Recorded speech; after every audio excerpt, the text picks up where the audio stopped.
Some major news that's going to have a huge impact on Nebraska community was released today as Tyson Foods announced they're closing their location in Lexington, Nebraska. They process up to 5,000 head of cattle per day and employ more than 3,200 people from Lexington, Nebraska. That's a community of 10,000 people in central Nebraska. Now, this is all coming at a time where packers say their margins are getting smaller and smaller and smaller. In fact, Tyson has reported losing money as part of their beef division for several quarters in a row, as we're at the smallest cattle size when it comes to the herd in the U.S. for generations. So what comes next? No one really knows. A lot of questions out there right now. Will Tyson sell this plant? Perhaps somebody could come in there and process these cattle. But again, 5,000 head of cattle processed in Tyson, in Lexington, Nebraska. And they announced we're going to be ceasing operations about mid-January of 2026. Su cierra la compañía de Tyson Foods en Lexington, Nebraska. Más de 3,000 personas se quedarán sin empleo.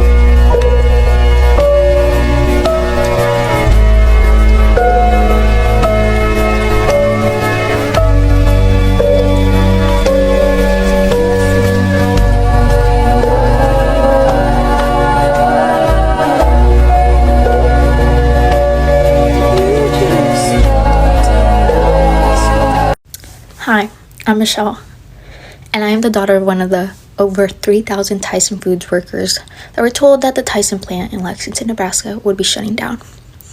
Let me tell you a thing about my dad. My dad moved to Lexington in the 90s and began working at Tyson. During his over 25 years of service for the Tyson company, he met his wife and had 4 kids.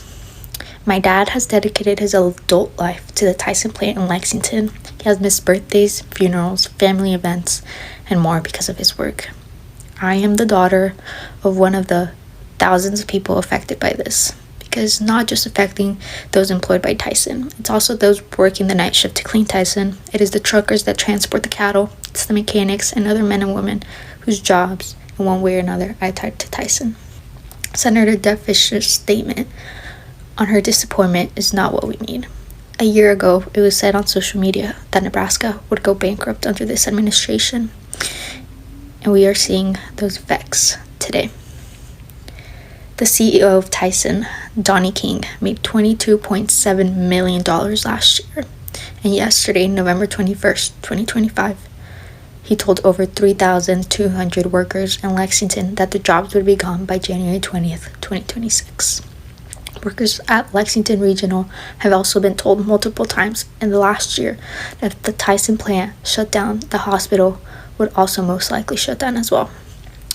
Governor Jim Pillen also said in a statement that Nebraska cattle industry is resilient and the envy of the world.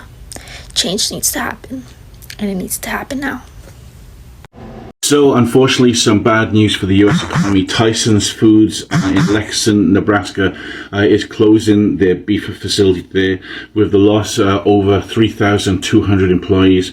This will be particularly devastating for the Lexington community. The population of Lexington is about 11,000 people, and so there will be now layoffs of 3,200 of these folks from the beef plant. In the same announcement, Tyson Foods are also downsizing the Texas beef facility with the loss of 1,700 jobs. Folks, the source for this is the Nebraska Examiner. Love your thoughts on this in the comments. So Trump supporters, if you're not worried now about the economy, now is the time to be worried. Nebraska, Tyson Foods. They're the largest meat producer in the country. They're closing their Nebraska beef processing plant because of Trump economics. Cattle costs have risen $2 billion because of Trump's tariffs, and it has resulted in a net loss of $425 million in 2025 to date for Tyson Foods. So they're closing their meat packing plant, and 3,200 employees in this small town with only 11,000 residents are losing their jobs. 3,200 employees, and I can guarantee a vast majority voted for this. And it doesn't end there. Tyson is taking their 3-shift slaughter operation in Texas down to one shift. So a lot more people at their Texas facility are going to be let go. When you talk about big industries now being affected, not the small guy, but those at the top of the food chain being impacted and closing down, we are in a world of economic hurt. And this is just the beginning, because this Trump administration is not focused on fixing the problem. They keep creating more. And I got to tell you, just this Tyson food location in Nevada, there are so many suppliers, so many vendors, contractors every single day that did work for this Tyson facility, whether inside the building or outside the building. These are big contracts that these local businesses are now going to lose. So they're going to be affected as well. Expect more layoffs and bankruptcies downstream of Tyson Foods. This right here, this is sad, it's shocking, and it's the truth a lot of people don't want to talk about. A major food factory in Nebraska just laid off every single worker. An entire plant gone. And what's wild is this, these are the same small towns that were told for years that Trump's policies would bring jobs back, not take them away. So today, we are breaking down what really happened and why rural families are hurting more than ever. Let's get into it. So Tyson has 4 plants total in the state of Nebraska, but let's talk about the one in Lexington that's closing after the announcement yesterday. It's going to close in January of 2026, and it's a loss of 3,200 jobs. It sits in a rural community that the city, or it's not really a city, it's a town that it sits in, has anywhere between 10 and 12,000 residents. The census says 10. And that's a third of the community. That's going to impact all of the local businesses and service providers in that area. And they're going to see a huge drop in foot traffic and money coming in. And most of those will probably go belly up too. It will probably cause that town to become a ghost town because things are going to close and people are going to leave. But let's talk about the other 3 plants that still reside in Nebraska. You know, they have a tendency to employ people that are going through the immigration process. Now, it doesn't mean they're illegal. It means that they're going through immigration. And they have these registration ID cards and whatever. But if our state is going to align with the policies of going after immigrants who are hardworking people but aren't currently naturalized, then their employee pool is pretty reduced because the average, citizen that was born here doesn't usually work at those plants. It's hard work. It's really hard, nasty work for low pay. And I wouldn't be surprised if they choose to move the other 3 plants out of the state because our politicians, Senator Fisher, Senator Ricketts, and the 3 representatives, Adrian Smith, Don Bacon, and Mike Flood, are heavily aligned with this current administration. And even our governor, Pillard, also aligns with the top dog, and since they do, they're aligning with the policies and passing policies in this state. I mean, we have the Cornhusker Clink, which is a detention center here in Nebraska. And why would these businesses stay in a place where they know that they're close to loss of their employee pool? Voting has consequences, and in the state of Nebraska, the consequences are real. And those that wear the hats don't see it, but they're going to start feeling it. And I actually think they need to feel it in order to understand voting has consequences. Imagine this. One morning you wake up, you pour your coffee, you open your newsfeed, and you see this headline. Tyson Foods just shut down one of the largest meatpacking operations in the United States of America. And then about 3 paragraphs down through the article, you realize that they're also cutting production at another massive facility in Texas. Folks, that's not coincidence. And this actually just happened. What you're seeing, folks, is a corporate chokehold on American cattle producers and consumers alike. What Tyson did isn't just big news. It's a really, really big warning. It's a wake-up call. So let me summarize this for you really quick so you know exactly what I'm talking about. Tyson just made two moves that hit the cattle markets like a freight train. The cattle markets and the entire beef industry, consumers at the grocery store. Everybody's been hit by two moves by Tyson. In move number one, they're shutting down their Lexington, Nebraska processing facility. This facility processes over 5,000 head of cattle every single day. Now, they're saying it's only about 4.8% of the U.S. market, but estimates actually range anywhere from 5 to 6%. Some people say 7, but I think that 7% or 7.5% is actually including the reductions that they're doing at their plant in Amarillo, Texas. They're reducing their plant in Amarillo, Texas to a one full shift. That means that they're not going to operate multiple shifts. They're reducing the capacity of that plant. Obviously, there's a lot of different types of fallouts from this. In Lexington, Nebraska, for example, over 3,000 people are going to lose their jobs in January. Happy New Year. In Texas, there will also be job losses. But to farmers and ranchers, to the consumer at the grocery store, these are pretty big changes. Luckily for Tyson, it's a very big change. We'll get into the numbers here in a second. What Tyson did was they took a chainsaw to American beef capacity. In a concentrated industry, 5 to 6% of supply, where supply is already tight, consumer demand is rather inelastic. That translates to about a 10 to 20% reduction for the rancher, conservatively 5 to 15%.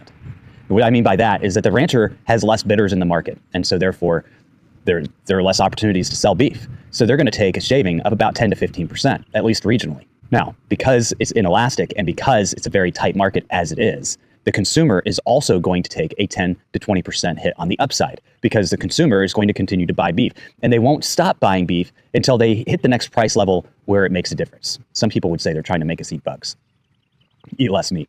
Anyway, so as the price goes up 10%, if it hasn't made a difference on consumers, the price will continue to rise until it starts to hit that hit back. Meanwhile, there's a spread in the middle that goes directly into Tyson's pocketbook. That spread could be anywhere from 20% to 40%, depending on where the prices end up dropping for the cattle producer. Well.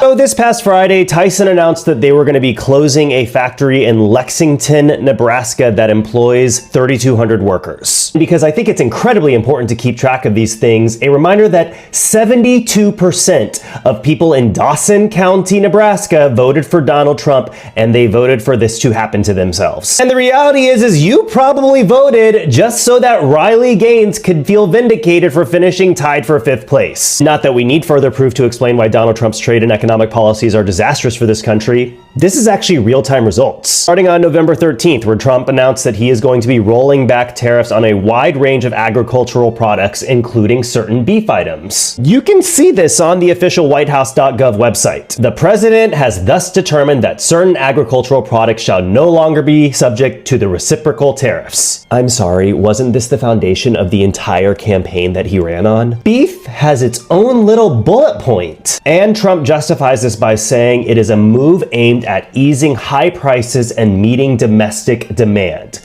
Let's put a pin in that. You've got his reciprocal tariffs that are driving up prices for the American consumer, but demand still exists. However, people don't want to pay the higher prices, so he removes the tariffs on the international imports of beef. And what the president is effectively saying when he does this is American products and domestically made things are too expensive. Corporations can't make profits if they rely on domestically produced goods, and Trump loves free trade capitalism, so this is what happens. Senator Deb Fischer of Nebraska says basically, this is awful and will have devastating results. Well, it's a good thing you just raise healthcare premiums for your constituents. Representative Mike Flood says our cattle ranchers are being abandoned. Well, Trump basically said this back in February during his State of the Union address, where he said, ranchers, farmers, I love you. You're gonna go through pain, but it'll be worth it, and I love you. Governor Jim Pollan said there's plenty of opportunities for our cattle rancher farmers. Well, glass half full, I guess. This is a perfect example of how to combat the number one thing that MAGA says when it comes to the tariffs. If tariffs are bad, then why do other countries do it? Tariffs aren't bad. The EU uses tariffs very strategically. They use them, though, to protect their domestic manufacturers and industries. By putting tariffs on beef imports, it actually allows our cattle ranchers and our beef industries to be able to compete with the pricing from the other countries. When you lift the tariffs, then we rely on the foreign imports. The president just traded off our cattle ranchers in Nebraska for Brazil, Canada, Mexico, and you guessed it, Argentina. And so a reminder to 72% of you in Dawson County, you absolutely voted for this. So the FAFO train is stopping in Lexington, Nebraska. The Tyson Beef Factory in Lexington, Nebraska just announced that they are closing their doors. This is going to affect 3,200 workers in Dawson County. Dawson County voted 72% for Bone Spurs. I wonder if bathrooms and making Riley Gaines feel less mediocre was actually worth it. It is no secret that Nebraska has been feeling it ever since this spring. The tariffs really hit them hard, and the rolling back of all of the programs that Joe Biden put into place really hit Nebraska to the point where they were already yelling bankruptcy in May. And Bone Spurs kind of knows that his tariffs are the reasons why the prices of groceries and everything else has gone up, because on November 13th, he signed an executive order to undo his executive order. And he's seeking praise for fixing something that he broke. He signed an executive order to remove tariffs from things like beef, coffee, bananas, and tomatoes, as well as some other things. And this is undoubtedly so that he can say that his policies are bringing prices down when people finally start seeing relief for the items that he canceled his tariffs on. But the thing is, he created the problem. He created those price hikes. So signing this order to bring the prices down for items that he deliberately brought the prices up for isn't a win. But he's going to claim it's a win, and his people are going to believe him. But here's the problem when it comes to our beef farmers. The tariffs on beef were kind of keeping them in the game, especially since Bone Spurs went behind their back and made a beef deal with Argentina. Because the tariffs are on imports, meaning everything that we get from other countries is tariffed, that means that the stuff that is made here in the United States was cheaper than the stuff that we got from other countries, which gave the cattle ranchers and beef manufacturers a little bit of a leg up when it came to selling their beef against the competitive market of other foreign countries selling their beef here in the United States. Now that Bone Spurs has taken the tariffs off of beef, and he has screwed the cattle ranchers when it comes to the Argentina deal, as well as leaving tariffs on things that those companies need in order to do their day-to-day work, increasing their overhead costs while also decreasing how much they make and how much they can sell. Taking the tariffs off of beef at that point for imports makes those imports cheaper than the American beef. And thus, people will probably start buying more of the imported beef than the American beef. I really think he has something against cattle ranchers. And the cattle ranchers overwhelmingly voted for Bone Spurs. Were the bathrooms worth it? That's just all I want to know. Leave it down in the comments if you're a cattle rancher and you voted for Bone Spurs. Were the bathrooms really worth it? Was it that important to you to make sure that people of color and marginalized communities don't get a fair shake at work? Was telling it like it is worth your livelihood? This is a lesson for you. Racism and bigotry is expensive. Listen, while you guys are pinching pennies over the holidays to prepare for your factory closing, the rest of us are also going to be closing our wallets. November 25th through December 2nd, we aren't spending anything. And being that you should probably go ahead and save that money, you should probably join us and not spend anything as well. Most of us are going to be cutting back for the rest of the year. And like I said, since you'll be pinching those pennies now because you'll soon be out of a job, you should probably get on that bandwagon too. I hate to say I told you so, but 92%. So let's start with the news. This factory was a big employer in the town. When you fire an entire plant, you are not just laying off workers, you are shaking the whole community. Yeah, you are shaking the whole community. These people were depending on this job for rent, for food, for gas, school, just everything. And the crazy part, this is not some random situation. Yeah, it's not. It's part of a bigger pattern happening across rural America. Let's be honest. For years, people in rural areas were told that Trump would save their jobs. bring factories back, and protect American workers. Yeah, but what did we actually get? Tariffs, trade wars, higher costs for farmers, more pressure on companies. And guess what? When businesses have to pay more to make product, they start cutting workers. Simple. These policies were supposed to help small towns, but they have been hurting them instead. This is unbelievable, and it's so heartbreaking. People in big cities don't always see it, but rural families are being hit hard. The cost of seed up. The cost of equipment up. The cost of shipping up. The cost of groceries way up. And wages staying the same. You can't live on promises. Yeah, you can't. You need paychecks. And when a whole plant shut down like this, that's hundreds of families wondering how they are going to survive. Families are living in fear. Nebraska depends heavily on food production. They depend on farming and agriculture. And guess what industries suffer the most under trade wars? Farming and food. When Trump put tariffs on other countries, those countries fired back and American farmers took the hit. The American farmers took the hit. Suddenly, their crops were too expensive to sell overseas. They lost money. And the companies that buy their crops, they started shrinking. This Nebraska plant is just one example of many. You all know this. When a factory closes, it's not just the workers who suffer. Your grocery store loses customers. Your gas station loses customers. Your restaurants lose customers. Yes, your schools get less funding. One plant shutting down can destroy a whole town. I'm telling you, this is the truth. And rural America has been facing this again and again. People always talk about saving small businesses. But how can small businesses survive when the workers, their customers, don't have jobs? Tell me. Tell me in the comments.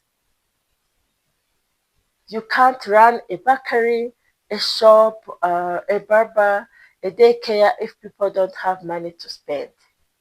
You can't. This is what a collapsing local economy looks like. And this is bigger than Nebraska, bigger than one plant. This is a warning sign. Factories are leaving, farmers are losing crops, people are moving away, kids grow up and run to cities because there is nothing left for them. Oh my God, this is unbelievable. And the sad part, these towns believe in America first. They believed the promises. They thought their lives would get better. But what happened is the exact opposite. So if rural America collapses, the whole country feels it. We get our food from these towns. We get our meat, our grains, our dairy, our produce. You can't build a strong country on top of broken small towns.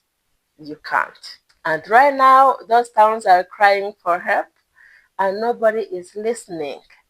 Fam, this Nebraska situation is a wake-up call. You can't keep promising jobs while creating policies that destroy the very workers you claim to protect. Rural America deserves better. Yes, rural America deserves better. These families deserve better.